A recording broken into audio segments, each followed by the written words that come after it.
Vascaíno do Cerrado. Fala galera vascaína, Thiago Fontes, canal Vascaíno do Cerrado, trazendo mais um vídeo para o canal. Vamos trocar uma ideia sobre tudo que tá rolando no Vasco, fazer o nosso pré-jogo.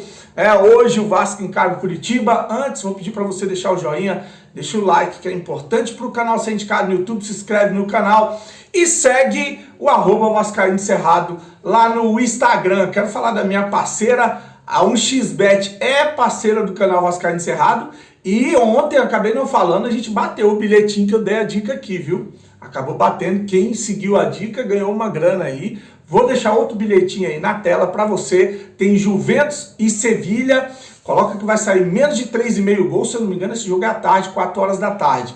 E Curitiba e Vasco, que o Vasco vai fazer um gol na partida, beleza? O Vasco fazendo um gol, bate o bilhete aí, tá dando na casa de 1,60, foi o bilhete que eu fiz para hoje. Quer fazer também? O link tá aqui, ó, primeiro comentário fixado, clica, vai abrir uma janelinha, coloca o código promocional do Cerrado, o primeiro depósito ou Pix que você fizer, até o valor de R$ 1.200, eles dobram em bônus para você usar na 1xBet, que é patrocinadora do canal Vascaíno do Cerrado, em 2023. Lá é bom que você recebe em Pix também. Você coloca o seu Pix lá e bateu uma apostinha, mandou, eles enviam na hora para você. Bom, vamos de informação, né? O Vasco encara hoje, às 19 horas, o Curitiba jogando lá, né, no Couto Pereira. O Curitiba, como eu falei aqui, vem de uma sequência complicadíssima, um time que não vence há 10 jogos desde fevereiro, na primeira fase na Copa do Brasil, né, acho que ganhou do Maitá por 3-0, de lá para cá não ganhou mais de ninguém, queda de técnico, muito de problema, que culminou agora com o afastamento de 2 jogadores por causa do escândalo que está rolando da operação penalidade máxima, né? Um deles, o Aleph Manga, um dos principais jogadores do ataque do Curitiba. Então o Curitiba, que já vem fragilizado, que já vem de uma sequência ruim, ainda sofre esse golpe com relação aos 2 jogadores que foram afastados, né? O Vasco, que não teve nenhum jogador afastado, nenhum jogador ligado a esse problema, né? Vai com o time completo.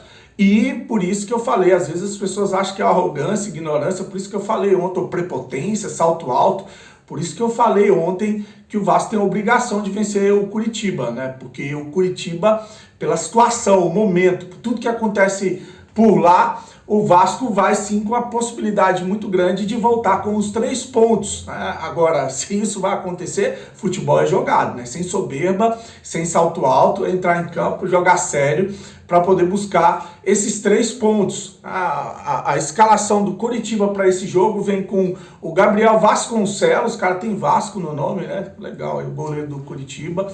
O Henrique, o Bruno e o Vitor Luiz. Parece ser 3 zagueiros, né? Aí tem o Natanael, o William Farias, Bruno Gomes, Bruno Gomes é o da base do Vasco, aquele que saiu, foi pro Internacional, o Bochilha e Jamerson. No ataque, Robson e Caio César. O Robson entra no lugar do Aleph Manga. Bom, o Vasco, a escalação é a mesma de sempre, né? O Léo Jardim, Pumita, Bambu, Léo e Piton, Rodrigo, Andrei e Jair, ou Rodrigo, Jair e Andrei, não sei se o Andrei vai ser esse homem mais à frente, Peck, Teixeira e Pedro Raul. Esse é o time no 4-3-3 para encarar o Curitiba. Quem apita o jogo é o Ramon Abate, o VAR é o Daniel Nobre. Temos 3 jogadores pendurados, um é o Andrei, outro é o Peck, outro é o Pedro Raul. Se o Andrei tomar o cartão amarelo agora, ele já nem enfrenta o Santos, aí deve se apresentar à seleção sub-20 para jogar o Mundial e de lá partir para a Inglaterra para jogar pelo Chelsea. Aí o Vasco se despede do garoto Andrei, uma boa sorte para ele na Europa, lá no Mundial sub-20, e agora ver o que a gente tem para montar esse meio de campo, né? O tal do Carabarral é o que sobra, tem o Marlon Gomes que deve voltar da seleção, e aí isso é coisa para a gente resolver lá na frente, né? O importante está aí, esses 3 jogadores estão pendurados, e o Vasco que a gente está na dúvida de qual Vasco vai entrar em campo. O Vasco que vai tentar jogar reativamente, né, com o time fechado ali, para não dar espaço, não tomar gol e jogar no contra-ataque, ou um time que vai mais uma vez tentar propor o jogo, como fez contra o Bahia, e aí dessa feita, quem é que vai ficar atrás é o Coritiba e explorando os contra-ataques, né? Vamos ver com que cara o Vasco vai. Tem muito vascaíno esperando uma boa apresentação do Vasco, sobretudo no setor ofensivo. Agora, eu acho que o que a gente tem que mirar são os pontos, né? Aí já chegou aquela situação que eu tô pouco me lascando se vai jogar bem ou se vai jogar mal. Tem que ganhar os pontos que são importantes. Por quê? Porque se o Vasco não ganhar hoje e o Corinthians ganha, por exemplo, a gente fica ali o primeiro time fora da zona de rebaixamento. Mesmo se o Vasco não ganhar hoje e o Corinthians perder, a gente ali é o segundo time fora da zona de rebaixamento, muito próximo do Z4. Para mim, um jogo que vai mostrar aí um norte, né? Um adversário direto do Vasco. Se o Vasco não conseguir ganhar do Coritiba, aí vai confirmar para mim, pelo menos o meu entendimento, que a gente vai brigar até o final para não cair para a segunda divisão. Agora, se o Vasco vai lá e passa o carro em cima do Coritiba, ainda há esperança para esse time do Barbieri brigar aí do meio de tabela para cima, né? Que é o que todo vascaíno quer: tranquilidade, felicidade e não tristeza e amargura. Bom, eu falei aqui da operação que está rolando, né, do Ministério Público, a operação penalidade máxima, que está pegando aí os jogadores que se corromperam, que o Vasco não teve nenhum jogador citado, graças a Deus, né? O Vasco ontem fez uma reunião com os jogadores, os atletas do grupo profissional, para entregar uma cartilha elaborada pelo departamento jurídico, né? E ali tem algumas informações importantes com relação à postura dos jogadores, não levar informação do grupo para fora, se for aliciado, informar o grupo. Então, algumas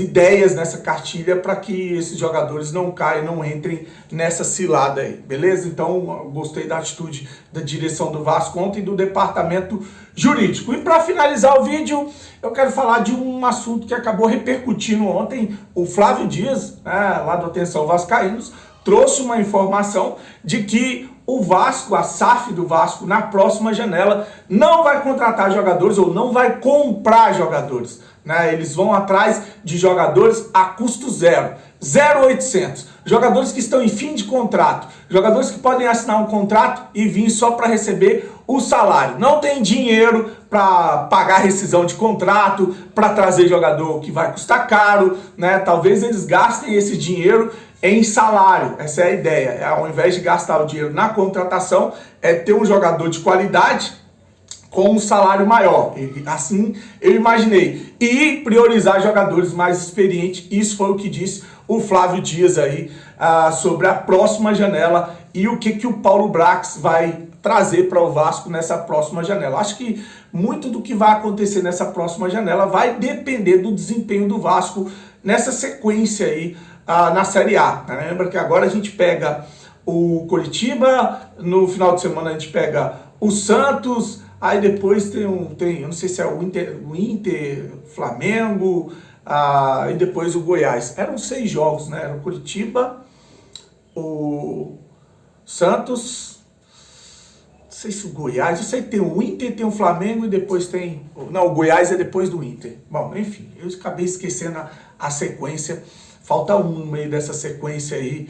E o São Paulo. Vasco pega o São Paulo e Fortaleza. São Paulo e Fortaleza. Lembrei agora. Jogando fora. Então a gente pega o Coritiba, o Santos, o São Paulo, o Fortaleza, o Urubu, o Internacional e depois o Goiás. Essa é a sequência do Vasco aí, que vai mostrar, ou dali a gente vai ter um entendimento dos times que vão brigar no pelotão de cima e os times que vão brigar no pelotão de baixo. Então tá aí um pré-jogo dessa partida de logo mais às 19 horas. Depois eu venho, vou ver se eu consigo gravar um pós-jogo, porque hoje é aniversário do Cerradinho, tá na felicidade pura, fazendo 9 anos. Vou levar ele no cinema na última sessão. Primeiro vou assistir o jogo e correr pro cinema. Se der tempo nesse meio termo, eu gravo um vídeo de pós-jogo, tomara que com vitória, para ele ficar feliz também. Beleza? Desejar para você um dia abençoado, um grande abraço, fique com Deus e saudações vascaínas.